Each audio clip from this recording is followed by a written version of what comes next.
29 ऑगस्टला उघडं करणार सगळं. मराठा समाजाची बैठक बोलून सगळं 29 ऑगस्टला उघडं करणार. पण कामाला आम्ही आत्तापासून लागलो तर आपण काय केलं पाहिजे. आपल्या बाजूनं बोलणारा, आपल्या आरक्षणाच्या बाजूनं बोलणारा ते लोकसभेचं झालं गेलं. आम्हाला जाण ठेवणारे ते निलेश साहेबांनी त्यांना एकदा समजून सांगितलं तर बरं होईल. नसतं मग मला नाविलाज असतो बोलावं लागेल असं आहे. आणि केव्हा म्हणलं मी यांच्यावर बी शिंदे या फडणवीस साहेबांवरती किती बाऱ्या म्हणलं मी की शंभूराजे देसाई साहेबांवरती, शिंदे साहेबांवरती, पुन्हा एकदा फडणवीस साहेबांवरती मराठ्यांनी विश्वास टाकला आहे. तुम्ही आमचं ठरलेलं द्या, हे मराठी तुम्हाला डोक्यावर घेऊन नसते. किती मोठं वाक्य आहे साहेब. ते होतंच. त्याला जितका त्रास व्हायचा तेवढा होतोच. मग त्याचा BP कमी होतो, त्याचा शुगर कमी होतो. सलाईन लावलीच म्हणजे काय मग माणूस असा जगतोच असं बी नाही, फक्त जास्त दिवस जाते वयात. माणूस मरतोच सलाईन जरी असली तरी पण. बरं, राजकारणाच्या ह्याच्यात एक अशी चर्चा सुरू आहे. एक आरोप तुमच्यावर होत होता की तुमच्या मागे शरद पवार आहे, बरोबर आहे. त्यानंतर शरद पवार मुख्यमंत्र्यांना भेटले आणि मुख्यमंत्री आणि शरद पवारांच्या आरक्षणाच्या विषयावर चर्चा झाली अशी चर्चा आहे. आणि त्यानंतर दुसऱ्या दिवशी तुम्ही उपोषण सुरू. नाही नाही, हे चर्चा ती चर्चा मला नाही वाटत होते आमच्या बाजूने एखादा शब्द बोलले असते म्हणून. हा मग आता बाहेरच काही आहे ना, त्याला आम्ही काय करावं, काय बोललेत काय नाही मग सांगावं धडक. बोललो कळू द्या समजलं. अरे असं कसं तुम्ही बोललात ना, द्या छाती ठोकून सांगू हा मी आरक्षणासाठी बोललो. मुख्यमंत्री सांगा ना. ते आता शंभूराजे साहेबाची परवा का काल फ्रीज झाली, ते म्हणले मलाच मिळलं नाही. मुख्यमंत्रीने ते दोघं काय बोलले, मी तर लय लांब राहिलो. मग त्यांनाच मिळलं नाही म्हणलं दोघांनी मेळ कळून द्यावा ना, समाजात लक्ष देतं बा. अरे आपल्या बाजूनं कोण बोलतोय, माझा बोलण्याचा हे अर्थ आहे. तुम्ही निवडणुकीमध्ये उभं राहणार, टार्गेट कोण असणार, सरकार असणार, विरोधी पक्ष असणार का आपापल्या पद्धतीने फक्त जिंकायसाठी आपण तयार करणार. 29 ऑगस्टला उघडं करणार सगळं. मराठा समाजाची बैठक बोलून सगळं 29 ऑगस्टला उघडं करणार. पण कामाला आम्ही आत्तापासून लागलो तर आपण काय केलं पाहिजे.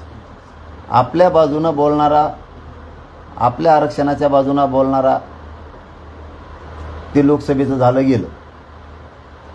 आम्ही बोललेला विषय मांडणार, लेखी देणार, मग तो कोणत्या पक्षाचा असला तरी त्यालाही मराठी निवडून आणणार. आणि आता ह्यावेळेस आम्ही नाव घेणार. मग तो कोणचे, महायुती असो, महाविकास आघाडी असो, त्याला. आणि काही आमची बी तयारी करणार, म्हणजे नुसतं अवलंबून नको.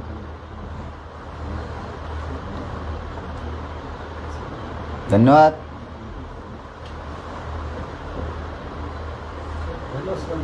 हा ते दरेकर आणि नितीश राणे नितेश राणे आरोप केले काल म्हणजे ते ताकदीने उतरले आहेत तुमच्या विरोधात. आता सगळे मग त्या- दोघे भाजपचे आहेत खास. मग अभियान राबवणार आहेत ना. जाऊन ते दरेकर साहेबला साठ्या सोडी तुमकडे. मला टाईम नाही त्या साठ्या काय ऐकायला. ते काय मोकळे येतात ते मक्कार माणसासारखा खेळ आहे त्यांचा. जाऊन ते साठ्या सोडून ते पुढे ऐकून कटाळा आला आहे मला. आम्हाला आता आम्ही असं ठरवलं आहे की आपलेसुद्धा गोरगरीब फडणवीस साहेबाच्या टेबलाच्या शेजारी बसले पाहिजेत. उत्तर द्यायला लांब होतो ते तिकडं, आम्ही इकडं जवळ पाहिजे असं पटांगणात तिथं. आणि त्यासाठी आम्हाला तिथं जायचं.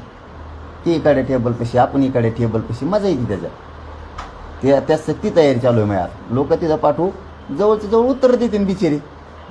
ती कोण, आम्ही कोण, ती कोण. ते आता ते मीच माझ्या कामात लागलो. मी आता ध्येय ठेवलेलं, यांना उत्तरच नाही द्यायची. जवळ माझं सहन होतो आणि मग बघतो. लई चॅडव करायला लागलेत मग बघतो. पण चला जाऊन दे, त्यांना सोडून देऊ. आणि राणे साहेबांवरती मी आणखीन उत्तर दिलेलं नाही.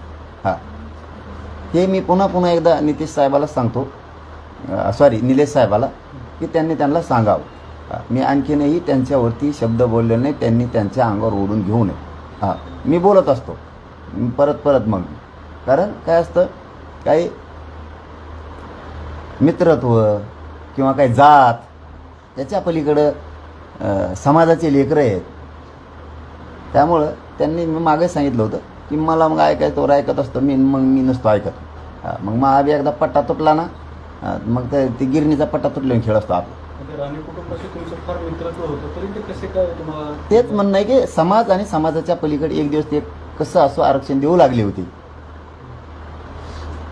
आम्हाला जाण ठेवणारे ते निलेश साहेबांनी त्यांना एकदा समजून सांगितलं तर बरं होईल. नसतं मग मला नाविलाज असतो बोलावं लागेल असं आहे. आणि यांना बाकीच्याला तर काहीच नाही. यांना जे अभियान करायचं आहे ना त्यांना करू द्या. आणि मराठा समाजाच्या लक्षात आले फडणवीस साहेबांनी अभियान राबवायला सांगितलं आहे 2-4 जणांना. हे जितकं जितकं करतील तितका पेटून समाज उठणार आहे, तितक्या ताकतील. बघा तुम्ही, हे जितके जितके छगन भुजबळला बळ देणार आहे तितके मराठी इकडं पेरून उठणार आहे. कारण इथं प्रश्न माझ्या गोरगरीब मराठ्यांच्या लेकराचा आहे, इथं माझ्या जातीचा आहे, माझ्या जातीच्या पोरांचा आहे. पोरांच्या मरणाचे हाल सुरू आहेत, पोरं रडतीयेत, इतके हाल आणि वेदना आम्हाला आहे. तुम्हाला काय असून तुम्ही वरडायला लागला.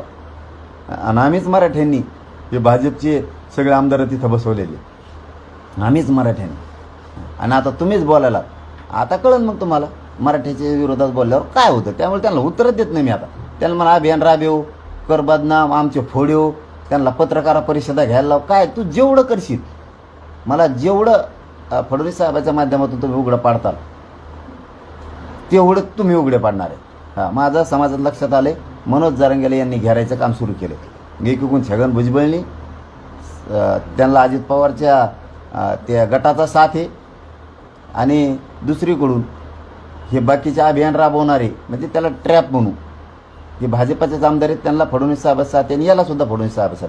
कारण सत्ता हे फडणवीस साहेब चालवते. हां, कारण शेवटी फिटरला किंमत असते. गाडी नीट करणारा गाडी घेऊन काय करतो, फिटरने जरी एखादा नट बोट ढिला ठेवला का झालं कार्यक्रमाची चाकाचा त्यांना मागची मागं जोगायची. फडणवीस साहेब सत्ता चालवत आहे, तर मग एकनाथ शिंदेवर विश्वास कसा? त्यांना कवा म्हणलं मी विश्वास, मी कवा म्हणलो, विश्वास तर आहेच ना. पण मी कवा म्हणलो आहे. आणि कवा म्हणलो मी यांच्यावर बी शिंदे या फडणवीस साहेबांवरती किती बाऱ्या म्हणलो मी की शंभूराजे देसाई साहेबांवरती, शिंदे साहेबांवरती, पुन्हा एकदा फडणवीस साहेबांवरती मराठ्यांनी विश्वास टाकलाय. तुम्ही आमचं ठरलेलं द्या, हे मराठी तुम्हाला डोक्यावर घेऊन नसते. किती मोठं वाक्य आहे साहेब, पण ते त्याच्यावर ध्यान नाही देत. आणि मग हे असले बिलिंदर लोक मध्ये पाठीतच बोलायला. हे सटाक्या सोडीत पुढ्या बसल्या पुढं बसते. ते पहिल्यांदा नाही का जनाराकडे गेल्यावर नळीवर बसतो माणूस, नंतर असं गोट्या आणतो बोटाने. हे उघड सटाके सोडून काय म्हणून धामायचे, हे कुंकडून आणले तर कुंकडून नाही. आता त्यांच्यामुळे भाजपचं बोट व्हायला लागलं ना, विनाकारण त्या फडणवीस साहेबांवर रोज जायला लागला ना. हे मी समजून सांगतोय, ते वेगळाच अर्थ घेतात. त्यांनी बोलायचं पाहिजे, सांगितलं पाहिजे की असं आहे, समाजासाठी आम्ही तसं करायला लागलो. तिथं मला खाली सांगता येतं, काय सांगू बरं फडणवीस साहेबांनी केलं. मग काल फडणवीस साहेब काय म्हणले माहिती आहे, माझ्या आई बहिणीवर बोलले, म्हणले का नाही. म्हणजे तुम्ही ती आणि आमच्या बहिणीचे आई बहिणीचे डोके फुटले ना बरं फडणवीस साहेब. हां, चिंदाडे झाल्यात तुम्हाला आत्ता दाखव दवाखान्यात. मला वाटतं हॉस्पिटलला इथं संभाजीनगरच्या, मी थोड्या वेळात माहिती घेतो आणि सांगतो. त्या माणसाच्या पायात पुन्हा पाणी झाले, ज्याच्या पायात गुळी घुसली होती केव, पुन्हा त्याचा पाय भला मोठा झाला. पुन्हा साहेब आमच्या बी आई बहिणीचे त्या दिवशी कंपाळाची कुंकू पुसायची वेळ आली. ती बोक्सी रडून रक्ताच्या थारोळ्यात पडलेल्या होत्या. तुम्हाला तुमच्या घरातली आई वाटली, हिला आई म्हणायला पाहिजे होतं तुम्ही त्या दिवशी. तुम्ही काय बोललात तुम्ही की हे पोलीस मय येतं, मायाच पोलीस आला. पोलीस आहेत तुमचे, एक माता माऊली काय आणि महाराष्ट्रातले माता माऊली काय सगळी तुमचे आहेत. कारण यांनी तुम्हाला त्या सत्तेवर बसवलं. असं नाही ना बोलायचं तुम्ही, मग नाही ना बोलायचं तुम्ही असं. केस मागं घेऊन म्हणून आता उद्याच्या 29 तारखेला त्या अंतरवालीतले आणि महाराष्ट्रातले केसी घ्यायचे मागं, त्या सुद्धा तुम्हाला दया नाही की त्या अंतरवालीतल्या लोकांवर किती हाल झालेले आहेत, किती मार लागले आहेत, त्यांच्यावरच केसी झाल्यात, त्या सुद्धा मागं घ्यायना. काय बोलता तुम्ही मीडियात. मग ते नको नका ऐकत नाहीत ना हो, पडून राहून टाइम जातो. ऐकत नाहीत ना लोक म्हणतोय मी काय काढून फेकलेले 2दा, याला बी साक्षीदार आहे तुम्ही. त्यात बी रक्त सगळं हातातून येत होतं, पण ते ऐकत नाहीत ना, ऐकत नाहीत. त्याच्यामुळं मग ते वेळ जातो. बाकी याचा अर्थ मग असा बी नाही बरं का, म्हणजे लय टोकाचा आपण त्याचा अर्थ काढू. मग याचा अर्थ सलाईन लावल्यावर माणूस जगतोच असं बी नाही. हा मग हो, त्याला काय सलाईन नाही, फक्त पाणी मिळतं शरीरात. त्याचे जे कमी होणार आहे ते होतं, वजन कमी व्हायचं ते होतंच. त्याला जितका त्रास व्हायचा तेवढा होतोच. मग त्याचा BP कमी होतो.